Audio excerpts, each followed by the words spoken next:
তো hello guys, তোমরা সবাই কেমন আছো? আমি ভালো আছি, তোমরা ভালো থেকো। Good morning. তো আমি এখন যাচ্ছি হচ্ছে কাজে।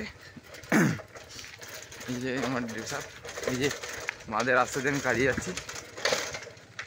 এইদিকে হচ্ছে আমাদের রূপনারায়ণ নদী আছে। রাস্তাটা এত বাজে কি বলবো, মানে সাইকেল লাফি যাচ্ছে সাইকেল। প্রচুর বাজে রাস্তা, প্রচুর বাজে রাস্তা। এই দেখো নদী,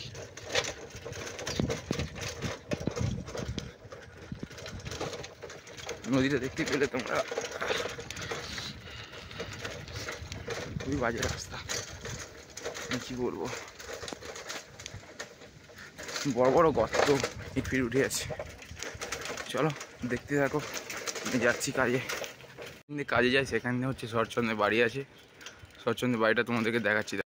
এই হচ্ছে সেই শরৎচন্দ্রের বাড়ি, যেখানে শরৎ দাদু থাকতো এখানে।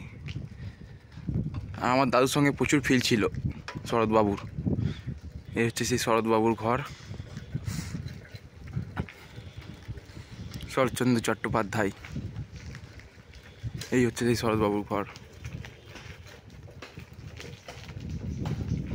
তো চলো আমি কাজে যাই, কাজে চলে যাই, কারণ দোকানে মালিক হয়তো চলে এসেছে।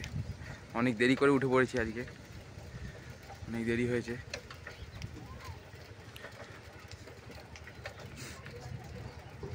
যেতে যেতে অনেক দেরি হয়ে যাচ্ছে, কারণ আরও সাইকেল নিয়ে যাচ্ছি, সেই কারণে দেরি হচ্ছে। চলো টাটা গাইস।